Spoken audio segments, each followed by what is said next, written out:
अज्ञानता का समय था। पूरी दुनिया अंधकार में डूबी हुई थी। कहीं अत्याचार का राज था, कहीं मूर्ति पूजा का बाजार गर्म था, कहीं ताकतवर कमजोर को कुचल रहा था और कहीं बेटियों को जिंदा दफना दिया जाता था। कोई ऐसी जगह नहीं थी जहां इंसान को चैन और न्याय मिल सके। अरब के लोग शराब, जुए और लड़ाई झगड़ों में डूबे रहते थे। लकड़ी, पत्थर और आग को भगवान मानकर उनकी पूजा करते थे। फारस के लोग 1000 साल से जल रही आग को अपना देवता मानते थे। रोम में ईसाई अपने धर्म को बिगाड़ चुके थे और अरब के पास काबा तो था, मगर उसमें भी 360 मूर्तियां रखी हुई थीं। पूरी कायनात इंतजार कर रही थी कि वह आखिरी नबी आए, जो अंधेरे को उजाले में बदल दें, अन्याय को न्याय में बदल दें और शिर्क को तौहीद की रोशनी से मिटा दें।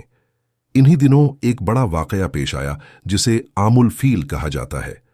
यमन का बादशाह अब्रहा काबा को गिराने के इरादे से एक बड़ी सेना लेकर मक्का की तरफ बढ़ा। उसके साथ हाथी भी थे और उसे लगा कि वह आसानी से काबा को ढहा देगा।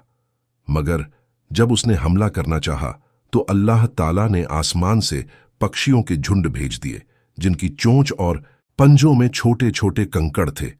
जब वह कंकड़ अब्रहा की फौज पर बरसे तो वह सेना बिखर गई और अल्लाह ने अपने घर की हिफाजत खुद फरमाई। यह दुनिया के लिए इशारा था कि इस घर का मालिक वह है जो बहुत जल्द अपने नबी को भेजने वाला है। दूसरी तरफ ईरान में जरथुस्त्रियों का आग का मंदिर, जो 1000 साल से जल रहा था, अचानक बुझ गया। लोग घबरा गए क्योंकि वे इसे पवित्र मानते थे, मगर यह इस बात की निशानी थी कि अब गलत रास्ते खत्म होने वाले हैं और नूर ए मोहम्मदी की रोशनी से तौहीद का सूरज उगने वाला है।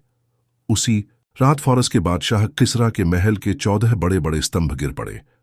बादशाह ने अपने दरबारी आलिम को बुलाया तो उसने कहा, ए बादशाह, यह इस बात की निशानी है कि अब तेरी सल्तनत बिखर जाएगी और एक नया धर्म दुनिया पर गालिब होगा। इसी तरह ईरान की मशहूर सावा झील, जो सदियों से पानी से भरी थी, अचानक सूख गई।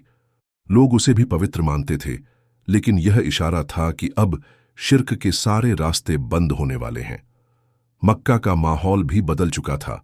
वहां एक अजीब सुकून और नूरानी कैफियत पैदा हो गई थी। जमीन और आसमान में एक विशेष तब्दीली आ चुकी थी।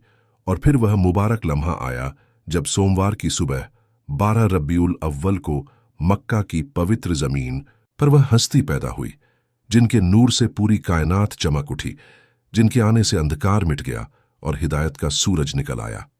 आपकी विलादत के वक्त पूरे मक्का में एक अजीब सुकून और खुशबू फैल गई। आमीना रजी अल्लाहु अन्हा का घर रोशनी से भर गया और अब्दुल मुत्तलिब ने खुश होकर अल्लाह का शुक्र अदा किया।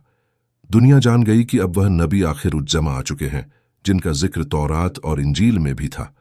अब इंसानियत को रहनुमाई मिलने वाली थी। अब न्याय और इंसाफ का झंडा लहराने वाला था और अब रहमतुल लिल आलमीन अपनी उम्मत के लिए मोहब्बत, रहमत और हिदायत लेकर आ चुके थे। आयत